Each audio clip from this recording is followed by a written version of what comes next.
ድሬቲዮ ሚዲያ በለተ ሐሙስ ማለዳ የዜና ወጃው በኢትዮጵያ የታሰሩ 16 ጋዜጠኞች እንዲፈቱ ሲፒጄ ጠየቀ።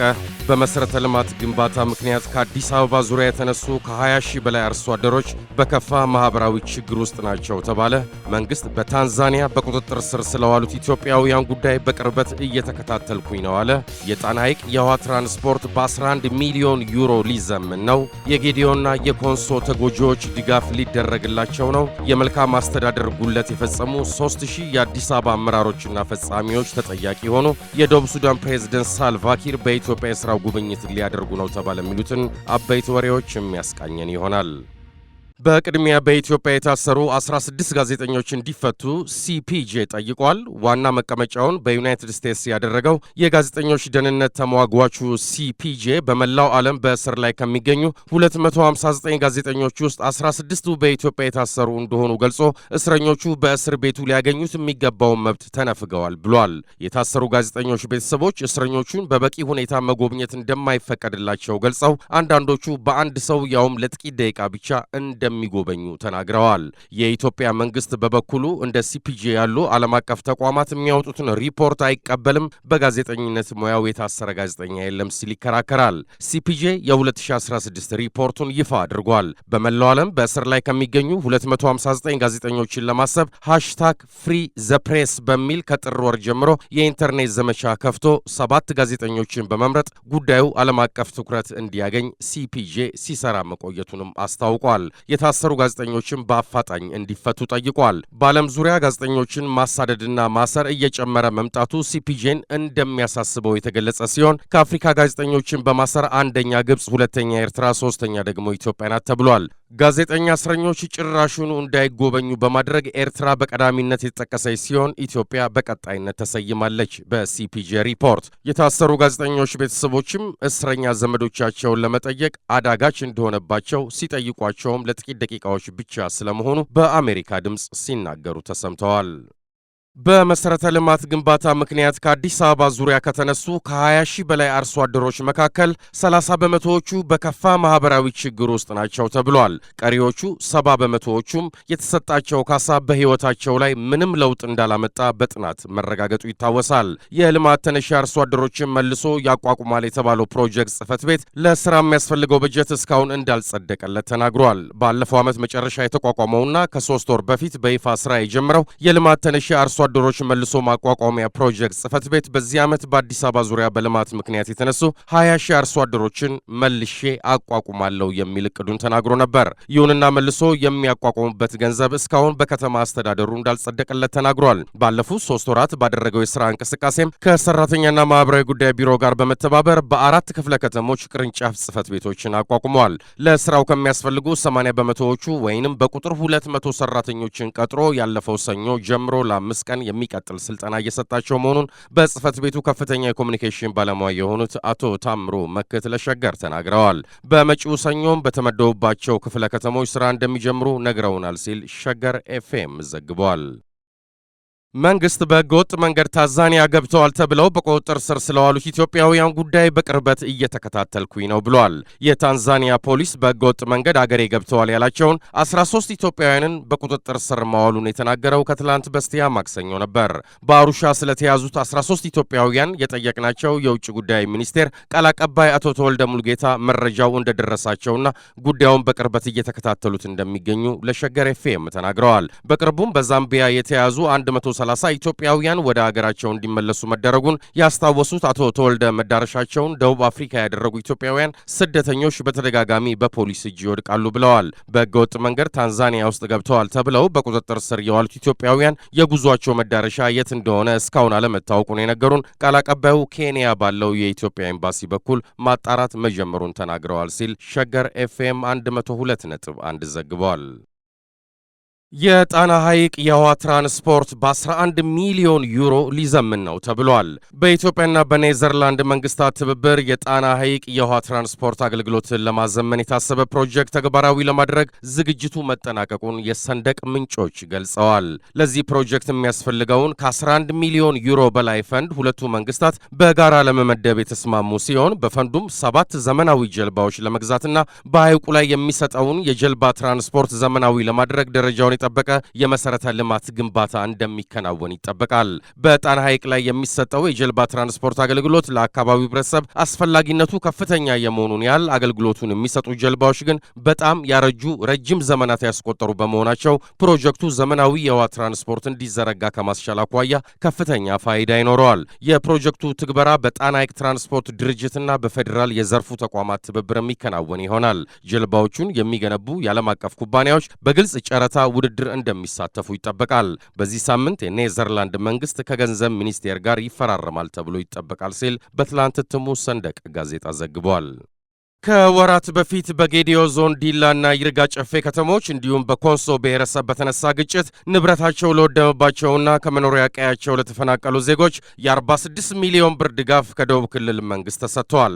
ዘላቂ መፍትሄ ሊመጣ የሚችለው ከህዝብ ጋር ውይይት ተካሂዶ እርቅ ቢፈጠር ነው ሲሉ አስተያየታቸውን ለሰንደቅ ጋዜጣ የሰጡ ባለሀብት ተናግረዋል። ቀደም ሲል በዞን ደረጃ የመካለል ጥያቄ ያነሳው የኮንሶ ህዝብና ጥያቄውን ለመፍታት በተፈጠረው አለመግባባት በደረሰው ጉዳት የሰውና የንብረት ውድመት መድረሱ ይታወሳል።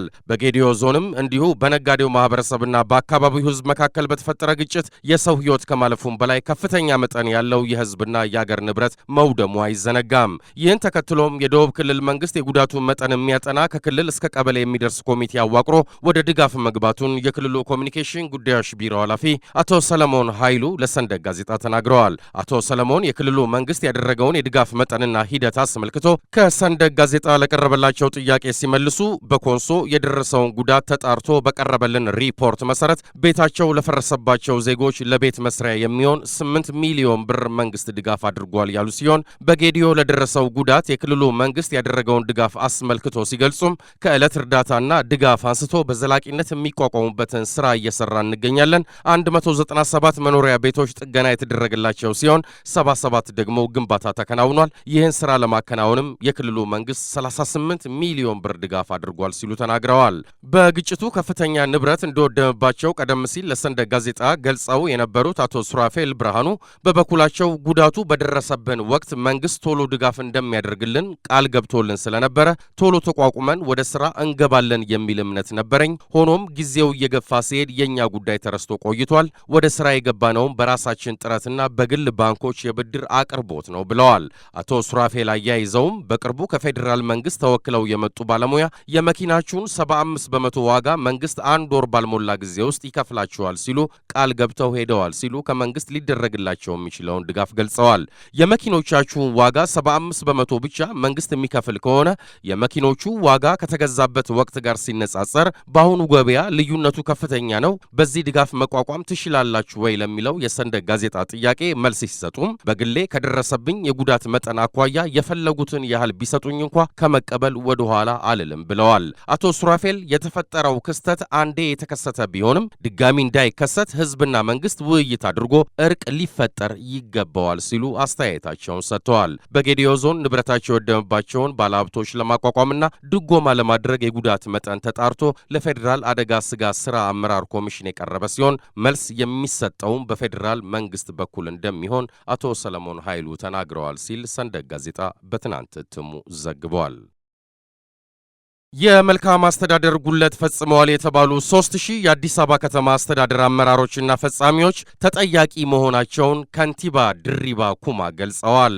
ሁለተኛው የአዲስ አበባ ከተማ አስተዳደር ምክር ቤት 4ኛ ዓመት ሁለተኛ መደበኛ ጉባኤውን ትላንት ማካሄድ ሲጀምር ነው ከንቲባው ይህን የተናገሩት። በጉባኤው ከንቲባ ድሪባ ኩማ ባለፉት 6 ወራት ስለተከናወኑ ዋና ዋና ተግባራት ለምክር ቤቱ ሪፖርት አቅርበዋል። ከንቲባው በሪፖርታቸው እንዳመለከቱት ለህብረተሰቡ ፈጣን አገልግሎት ለመስጠት ሁሉንም አመራርና ከ75000 በላይ ፈጻሚዎች በጥልቅ ተሃድሶ ግምገማ እንዲያልፉ መደረጉን ተናግረዋል። የመፈጸምና የማስፈጸም አቅምን ለማሳደግ በጥልቅ ተሃድሶ መዋቅሩን በመፈተሽ የአመራር ለውጥ መደረጉንም ጠቁመዋል። የተጠያቂነት ስርዓቱን ለማጠናከርም በተደረገው የማጣራት ስራ 346 አመራሮችና 2815 ፈጻሚዎች እንደየጥፋታቸው መጠን ተጠያቂ እንዲሆኑ ተደርጓል ብለዋል። በ6 ወራቱ ትኩረት ተሰጥቶበት ሊተገበር የተቀመጠለት የሥራ ዕድል ፈጠራ መሆኑን የጠቆሙት ከንቲባው የታሰበውን ያህል ባለመሳካቱ በቀጣይ ሰፊ ጥረት ይጠይቃል ብለዋል።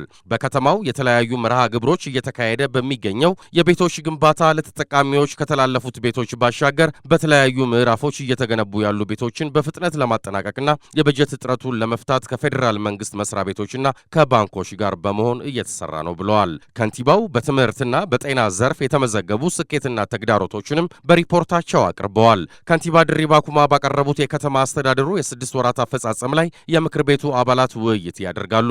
ለ3 ቀናት በሚቆየው የምክር ቤቱ መደበኛ ጉባኤ የተለያዩ ሹመቶችንም ያጸድቃል ተብሎ ይጠበቃል ሲል ኢቢሲ ዘግቧል። በመጨረሻም የደቡብ ሱዳን ፕሬዝዳንት ሳልቫኪር በኢትዮጵያ የሥራ ጉብኝት ሊያደርጉ ነው ተብሏል። የኢፌዴሪ ውጭ ጉዳይ ሚኒስቴርን ጠቅሶ የቱርክ የዜና ወኪል አናዶሉ እንደዘገበው ፕሬዝዳንት ኪር የ3 ቀናት የሥራ ጉብኝት ለማድረግ በዛሬው ዕለት አዲስ አበባ ይገባሉ። ፕሬዝዳንቱ በኢትዮጵያ በሚያደርጉት ቆይታ ኢትዮጵያና ደቡብ ሱዳን የተለያዩ የትብብር ስምምነቶችን ይፈራረማሉ ተብሎ እንደሚጠበቅ ነው የውጭ ጉዳይ ሚኒስቴር ቃል አቀባይ አቶ ተወልደ ሙሉጌታ የተናገሩት። የኪር ጉብኝት የሀገራቱን የሁለትዮሽ ግንኙነትና ትብብር እንደሚያጠናክርም ቃል አቀባዩ ገልጸዋል። ኢትዮጵያ እንደ አውሮፓውያኑ አቆጣጠር ከጥር 2014 እስከ ነሐሴ 2015 ድረስ የደቡብ ሱዳን መንግስትና ተፋላሚ ኃይሎች የሰላም ስምምነት እንዲፈራረሙ የተለያዩ የውይይት መድረኮችን ማዘጋጀቷ ይታወቃል። ፕሬዝደንት ኪርና የቀድሞው ምክትላቸው ሪክ ማቻር ከታህሳስ 2013 ወዲህ ግጭት ውስጥ መግባታቸውን ተከትሎ በ10 ሺዎች የሚቆጠሩ ደቡብ ሱዳናውያን ሕይወታቸውን አጥተዋል። ከ2 ሚሊዮን በላይ የአገሪቱ ዜጎችም የመኖሪያ ቀያቸውን ጥለው ለመሰደድ ተገደዋል። የደቡብ ሱዳን መንግስትና ተፋላሚ ኃይሎች ነሐሴ 2015 ላይ የሰላም ስምምነት ቢፈራረሙም ባለፈው ዓመት ሐምሌ ወር የማቻርና ኪር ደጋፊዎች የፈጠሩት ግጭት በስምምነቱ ትግበራ ላይ አሉታዊ ተጽዕኖ ፈጥሯል። ከተባበሩት መንግስታት ድርጅት የስደተኞች ኮሚሽን የተገኘው መረጃ እንደሚያመላክተው ኢትዮጵያ 280 ሺህ የደቡብ ሱዳን ስደተኞችን ተቀብላ በማስተናገድ ላይ ትገኛለች። በሌላ በኩል የአፍሪካ ህብረት ኮሚሽን በጁባ በቅርብ ሳምንታት ውስጥ እየታየ ያለው አሳሳቢ የጸጥታ ሁኔታ አሳስቦኛል የሚል መግለጫ አውጥቷል። የዘገባው ምንጭ ኤፍቢሲ ነው። የድሬ ቲዩብ የዕለተ ሐሙስ የማለዳ ወሬዎች እኒ ነበሩ። መልካም ቀን ይሆንላችሁ።